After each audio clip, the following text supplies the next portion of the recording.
ఎన్నికల ప్రచారం నిర్వర్తిస్తున్నాం. అనేక మంది అక్క చెల్లెమ్మలు ఇక్కడికి వచ్చారు. అమ్మ, మిమ్మల్ని మేము ఒకటే అడుగుతున్నాం, మీకు పాలిచ్చే ఆవు కావాలా, ఎగిరిదన్నే ఆంబోతు కావాలా? మీరే నిర్ణయించుకోండి. ఆవు కావాలా, ఆంబోతు కావాలా? ఆవు కావాలా, ఆంబోతు కావాలా?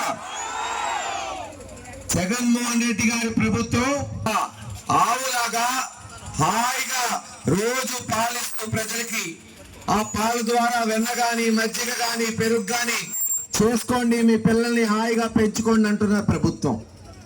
చంద్రబాబు నాయుడు గారి ప్రభుత్వం ఏమో ఆంబోతులాగా ప్రజల గుండెల మీద తన్నిన ప్రభుత్వం ఆ రోజున. అందుకే అడుగుతున్నా, మీకు ఆవు కావాలా, ఆంబోతు కావాలా? ఈ రోజు మీరు చూడండి, కష్టాల్లో ఉన్న పేదవాళ్ళు వాళ్ళ పిల్లలు చదువుకోవడానికి అమ్మఒడి, విద్యా దీవెన, వసతి దీవెన ఇచ్చాడు. అది తీసేవా, గుడ్డ తీసి ఇచ్చాడు.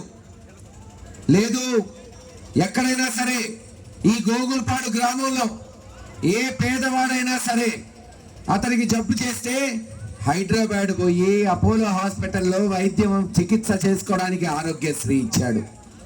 ఈరోజు రైతులకు పెట్టుబడి కింద రైతు భరోసా ఇచ్చి ఆదుకున్నాడు. ఇంతెందుకు, గతంలో పెన్షన్లంటే అవ్వ తాతలు, వికలాంగులు, వితంతువులు పాపం మండు టెండలో పోయి పంచాయతీ ఆఫీస్ దగ్గర పెన్షన్ తీసుకునేవాళ్ళు. మరి జగన్మోహన్ రెడ్డి గారు వాలంటీర్ వ్యవస్థ తీసుకొచ్చి, సచివాలయ వ్యవస్థ తీసుకొచ్చి మీ పనులన్నీ మీ గ్రామంలో జరిగేటట్టు చేశాడు. అంతేకాదు, టెన్షన్గా పెన్షన్ కూడా మీ ఇంటికి పంపించాడు. పంపించాడా లేదమ్మా? పంపించాడా లేదా? ఇవన్నీ చూసి చంద్రబాబు నాయుడు గారు ఏం చేశాడు? ఎలక్షన్ కమిషన్ దగ్గర పిటిషన్ పెట్టి వాలంటీర్లను ఆపేసి పాపం మళ్ళీ అవ్వ తాతల్ని మండు టెండర్లో నడుచుకుని పోయి పెన్షన్ తీసుకునేటట్టు చేస్తున్నాడు. ఏం పర్లేదు, ప్రతి ఇంటికి చెప్పండి. ఒక్క నెల జూన్ 4వ తేదీ వైఎస్ఆర్సీపీ ప్రభుత్వం, జగన్మోహన్ రెడ్డి గారు ముఖ్యమంత్రి అవుతాడు. జూన్ 5 నుంచి మళ్ళీ టెన్షన్ గా పెన్షన్ వాళ్ళ ఇంటికి వస్తుందని చెప్పండి. ఇంతెందుకు, ఈరోజు గోగులపాడు గ్రామంలో ఊరు మొత్తం బండి మీద తిరిగాం. నాకు గుర్తుంది, అదే బాట గ్రామంలో వీధి వీధి ప్రతి వీధికి నడుచుకుంటూ తిరిగి ఆ రోజున గొలకరాళ్ళు. గోగులపాడు గ్రామంలో ఒక్క వీధిలో సరైన సిమెంట్ రోడ్డు ఉంది ఆ రోజున. కేవలం 5 సంవత్సరాలైంది, కేవలం 5 సంవత్సరాలు. 2014 నుంచి 19 వరకు 5 సంవత్సరాలు తెలుగుదేశం ప్రభుత్వం ఉంది ఆ రోజున. ఈ రాష్ట్రంలో గోగులపాడు గ్రామంలో సిమెంట్ రోడ్లు ఎంత వేసారయ్యా అంటే 16 లక్షలు. 5 సంవత్సరాలు 2014 నుంచి 19 వరకు సిమెంట్ రోడ్లు ఎంత కేసారంటే 16 లక్షలు. మీరు అడగచ్చు, మరి మహేష్ రెడ్డి నేను ఎమ్మెల్యే గెలిపించావు, మరి మన ప్రభుత్వం ఎంత కేసిందంటే 1,65,00,000 రూపాయలకి ఈరోజు సిమెంట్ రోడ్లు వేసి రూపురేఖలు మార్చాం. ఆలోచించండి అమ్మా, ఎక్కడ తెలుగుదేశం 16 లక్షలు, ఎక్కడ 1,65,00,000, 10 రెట్లు. ఇంతేకాదు, సొంత ఇల్లు లేని వాళ్ళకి సుమారు 60-70 మందికి పట్టాలు ఇచ్చాం. ఇంకా ఎవరైనా మిగిలిపోతే రేపు జూన్ మాసంలో వాళ్ళకి ఇవ్వబోతున్నాం. అమ్మ డ్వాక్రా రుణమాఫీ చేసి 1,28,00,000 ఒక్క ఈ గ్రామంలో వచ్చింది.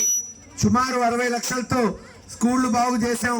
మీ కొరకు ఒక చిన్న హాస్పిటల్, చిన్న వెల్నెస్ సెంటరు ఇక్కడే మీకు అన్ని చిన్న చిన్న చికిత్సలు చేసేటట్టు, మందులు ఇచ్చేటట్టు, వైద్య పరీక్షలు జరిగేటట్టు చేశాం. ఇలా అన్ని రకాలుగా అభివృద్ధి, పాలనా సౌలభ్యం లేదు, మౌలిక సదుపాయాలు, స్కూళ్ళు, హాస్పిటల్స్. ఇంతెందుకు, ఈ రోజున మీరు చూస్తున్నారు, తాగునీరు కొరకు సుమారు 1,89,00,000 శాంక్షన్ చేసింది జగన్మోహన్ రెడ్డి గారి ప్రభుత్వం. టెండర్లు పూర్తయినాయి, త్వరలో పనులు మొదలవుతాయి. అమ్మా, నేను చెప్పేది వచ్చే 5 సంవత్సరాలు 10 సంవత్సరాలు కాదు, వచ్చే సంవత్సరంలో, వచ్చే ఎండాకాలం కల్లా గోగులపాడులోని ప్రతి వీధిలో పైప్ లైన్ వేసి ప్రతి ఇంటికి కుళాయి బిగించి కృష్ణా నీళ్లు మీ ఇంట్లో పడేటట్టు చేస్తాడు మీ బిడ్డ కాసు మహేష్ రెడ్డి అని తెలియజేస్తున్నారు. ఇలా నీళ్లు, రోడ్లు, డ్రైన్లు, లేదు పాలనా సౌలభ్యం, సచివాలయాలు, ఇలా అన్ని చేసుకుంటూ పోతుంది జగన్మోహన్ రెడ్డి గారి ప్రభుత్వం. అంతేకాదు, సామాజిక న్యాయం. ఈరోజు మీరు చూడండి, ఆంధ్ర రాష్ట్రంలో మరీ ముఖ్యంగా మన ప్రాంతంలో బీసీలకి, ఎస్సీలకి, ఎస్టీలకి, మైనార్టీలకి పదవులు ఇచ్చి ఈరోజు సమాన అవకాశాలు కల్పిస్తుంది జగన్మోహన్ రెడ్డి గారు. కాదా? 75 సంవత్సరాల స్వతంత్ర భారతదేశంలో ఒక బీసీని నర్సరావుపేట పార్లమెంటుకు పెట్టింది జగన్మోహన్ రెడ్డి గారు కాదా? అనిల్ యాదవ్ గారిని రేపు పార్లమెంటుకు పంపించబోతోంది జగన్మోహన్ రెడ్డి గారు కాదా? ఆలోచించమ్మా. గతంలో జంగా కృష్ణమూర్తి గారిని ఎమ్మెల్యే చేసింది రాజశేఖర రెడ్డి గారు. జగన్మోహన్ రెడ్డి గారు కాదా ఎమ్మెల్సీగా? వడేరాజుల బిడ్డ యేసురత్నం గారిని అక్కడ గుంటూరులో సీట్ ఇస్తే ఓడిపోతే మళ్ళీ తీసుకెళ్లి శాసన మండలిలో కూర్చోబెట్టింది జగన్మోహన్ రెడ్డి గారు వైఎస్ఆర్సీపీ ప్రభుత్వం కాదా? 1983లో తెలుగుదేశం ఆవిర్భవించింది. 41 సంవత్సరాలైంది. ఏ ఒక్కసారైనా ఒక బీసీని కానీ, ఒక ఎస్సీని కానీ, ఒక ఎస్టీని కానీ, ఒక మైనార్టీని కానీ ఎమ్మెల్యేగానో, ఎంపీగానో, శాసన మండలి సభ్యుడిగానో నిలబెట్టిందా? ఆలోచించండి. ఒక్కసారైనా అడుగుతున్నా, పెట్టారా? ఇది వాళ్ళు చెప్పే శ్రీరంగ నీతులు. ఆలోచించి రేపు ఇంకా 15 రోజుల్లో ఎన్నికలు ఉన్నాయి. ఇందాక నేను చెప్పినట్టు మీకు హాయిగా చల్లగా పాలిచ్చే ఆవు కావాలా, ఎగిరి తిన్న అంబోతు కావాలా? మీరే నిర్ణయించుకోండి. జగన్మోహన్ రెడ్డి గారిని గెలిపించారా? ఆ ఆవు మిమ్మల్ని కాపాడిద్ది, మిమ్మల్ని హాయిగా చూసుకునిద్ది, మీ బిడ్డల్ని కాపాడి చల్లగా చూసుకునిద్ది అని తెలియజేసుకుంటున్నాను. ఏది ఏమైనా ఖచ్చితంగా గోగులపాడులో ప్రతి ఇంటికి నీళ్ళిచ్చి, ఇంకా కావాలంటే చచ్చు ఇందాకే చూశాను, పునాది అయిపోయింది, స్లాబ్ లెవెల్ వచ్చింది. ఇందాక సర్పంచ్ గారు అన్నారు, సార్ ఇంకో 10 లక్షలు ఉంటే చర్చ్ పూర్తవుతుందని. అమ్మా నేను చెప్తున్నా, సర్పంచ్ గారు 10 లక్షలు ఇవ్వడం, 20 లక్షలు ఇచ్చి చర్చ్ పూర్తి చేద్దాం. మన ఎస్సీ సోదరుల కొరకు ఆ చర్చిని ఒక ఉన్నతమైన